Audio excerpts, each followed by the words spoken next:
Olá, amigos e amigas, que a graça e a paz de Jesus esteja com cada um dos amigos e que todos tenham um feliz dia. Vamos estudar a lição e hoje, quinta-feira, 9 de novembro, a lição 6, ela tem como título Uma imagem da igreja primitiva.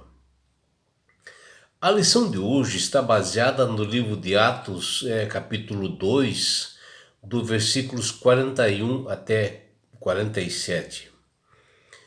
E aqui, diante da descrição do apóstolo Lucas, nós vemos, né, essa bela imagem de como era a igreja primitiva, logo após a ressurreição de Jesus. E Lucas conta que após o dia de Pentecostes, que era uma festa que ela ocorria 50 dias após a Páscoa, houve a descida do Espírito Santo sobre os discípulos de Jesus, conforme ele havia prometido para eles. E Pedro tinha bastante comunhão com Deus, e com o poder do Espírito Santo, ele prega para uma multidão e ele faz um discurso assim eloquente, onde ali quase 3.000 pessoas aceitaram o chamado e foram batizadas em apenas um dia. E tudo ocorreu em decorrência do belo testemunho que esses discípulos davam naquela época, daquela igreja primitiva, que era uma igreja realmente muito unida, né? Muito bela. E esta é a imagem que nós vemos daquela igreja primitiva no livro do apóstolo Lucas, né? Onde aqueles discípulos eles tinham um bom relacionamento entre eles e havia comunhão, né?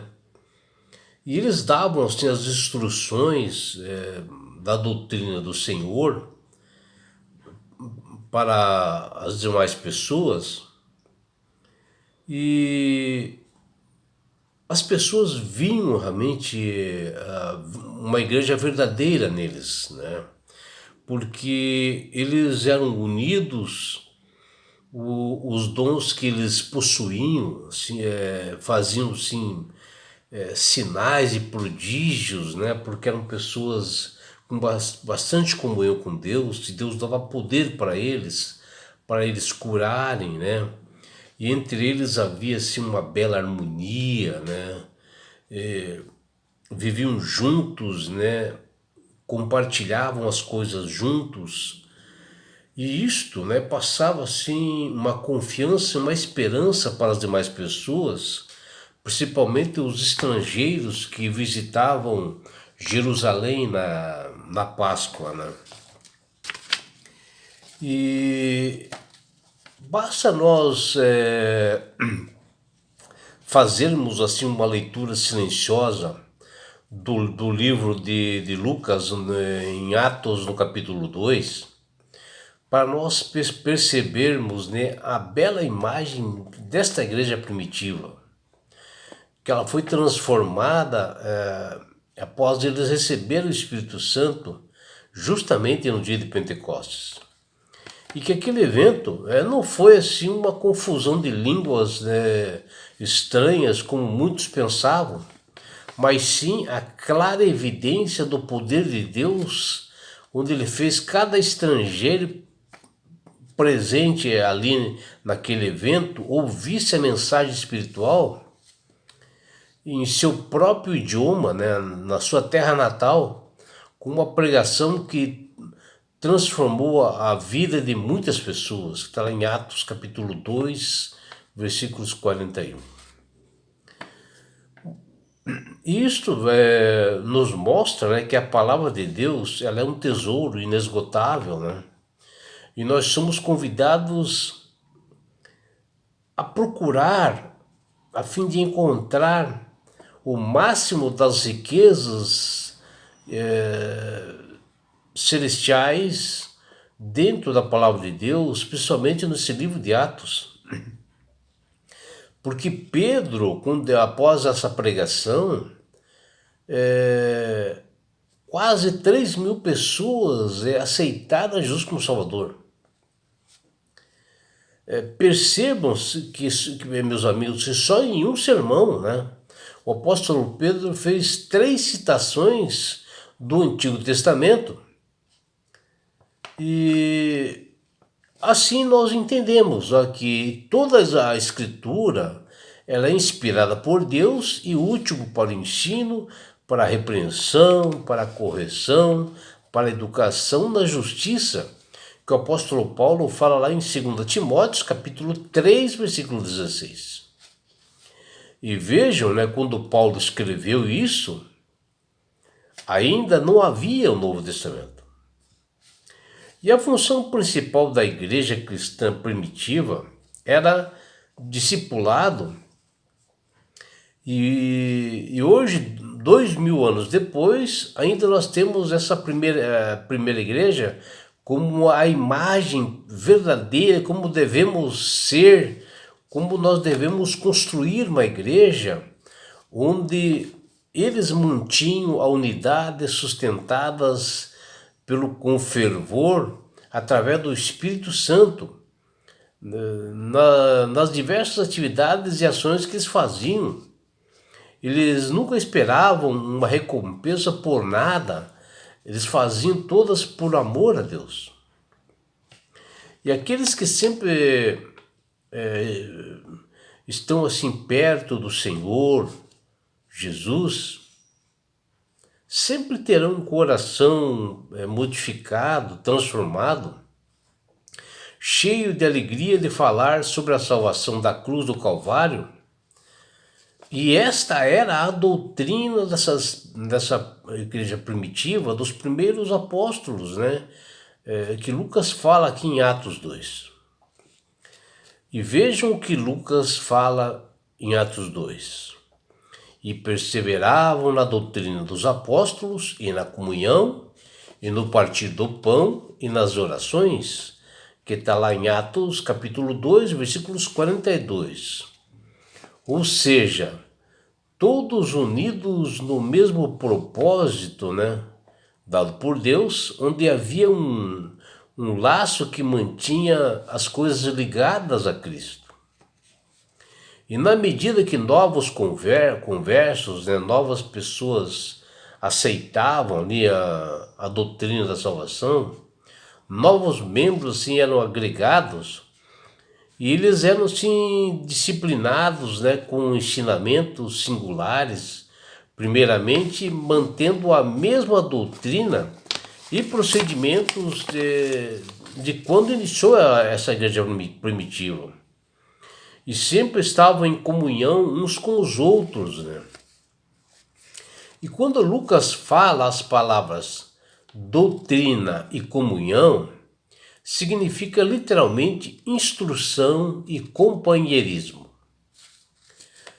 Reunidos nas mesmas ideias e pensamentos, que do grego vem a palavra koinomia, que significa compartilhar, fazer, né, ter um relacionamento amigável, uma comunhão juntos,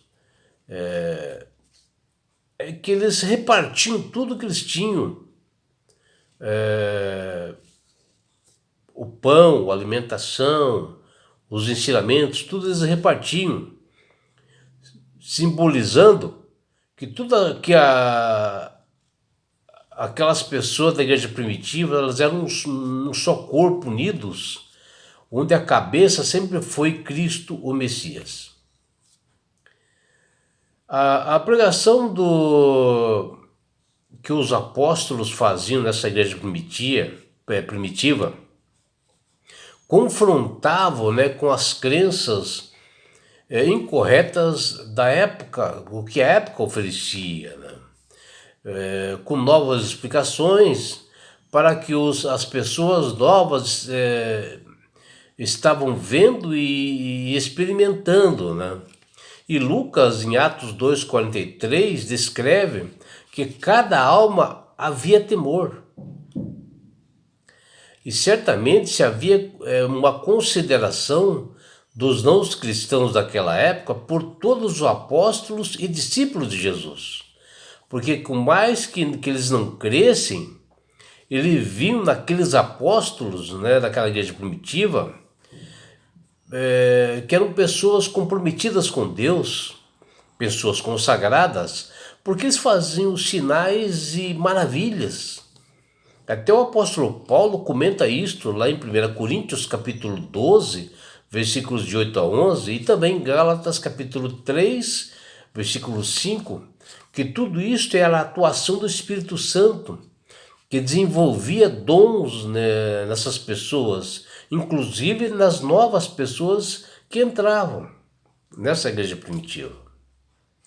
E na igreja primitiva, os novos crentes devidamente cuidados, né, e observados, e isto, né, intencionalmente, né, esses discipulados eram feitos por meio de um ensino bíblico assim direto, por meio de uma participação junta na vida diária dos demais crentes, e todos reunidos assim no cotidiano, diariamente, né? Sob uma observação da liderança, né, dos apóstolos, né, pessoas mais velhas que iniciaram, né, o trabalho lá, que eram experientes espiritualmente, e que era tudo bem fundamentadas na palavra de Deus. A quantidade de pessoas que foram batizadas naquela igreja primitiva foi tão grande em apenas um dia, quase 3.000 conversos. Mas o maior objetivo vai muito além desses números, né, de batizandos, né? Porque o texto de Lucas nos mostra uma bela imagem de uma igreja primitiva dinâmica, mas que ela tinha uma igualdade para cada um que era batizado, aquele que entrava na igreja. Tudo era igualmente para todos, onde tinham o mesmo direito e eles tinham a mesma importância no desenvolvimento do evangelho, assim como os demais da igreja primitiva, né? Onde este novo membro ele era considerado um membro ativo, integrante da comunidade, onde a doutrina afirmava que a missão ela não terminava ali quando ocorria a conversão. E nesse ponto era que realmente após a conversão é que ocorria o discipulado. E começava mais um trabalho e assim cada vez mais eles iam para frente, né? Trazendo novos conversos. Né? E o resultado da atuação do Espírito Santo não foi, não é e nunca será uma suposta capacidade de nós falarmos línguas desconhecidas. Isto é sem sentido, mas há evidência, né, de que o fruto do Espírito Santo verdadeiro é o amor, a alegria, a paz, a longanimidade, benignidade, bondade, fidelidade, mansidão e domínio próprio, que o apóstolo Paulo fala ali em Gálatas capítulo 5, versículos 22 e 23. E foi este fruto, né, colhido já na primeira remessa dos salvos da primeira igreja primitiva. Esses são os frutos do Espírito Santo. E a comunhão entre os novos conversos era um resultado direto da ação do Espírito Santo. E é por isso, meu amigo, minha amiga, que Deus tem falado com todas as pessoas para aceitarem a Jesus como Salvador e Senhor, e é justamente através do Espírito Santo. Porque quando você aceita a Jesus como Salvador e Senhor, você passa a ser uma pessoa sábia, de entendimento, porque o Espírito Santo começa a trabalhar na sua mente e dá sabedoria para você. Você passa a manusear melhor as Sagradas Escrituras, né? você passa a observar esses valores que tinham na igreja primitiva e passa a aplicar hoje também, né?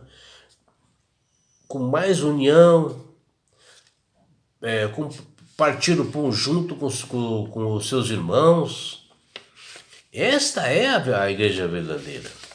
E não é só isso, meu amigo, minha amiga. Quando você aceita Jesus como Salvador e Senhor, você ganha de Deus esse presente que chama-se salvação. E com isto, Jesus vai levar-te para as mansões celestiais. Um lugar onde não haverá mais morte, mais dor e mais aflições. E lá nós viveremos como uma verdadeira família. E sabe por que Deus quer fazer isto com você, meu amigo? Com você, minha amiga? Porque Jesus te ama. Abraços do seu amigo João Carlos Amorim.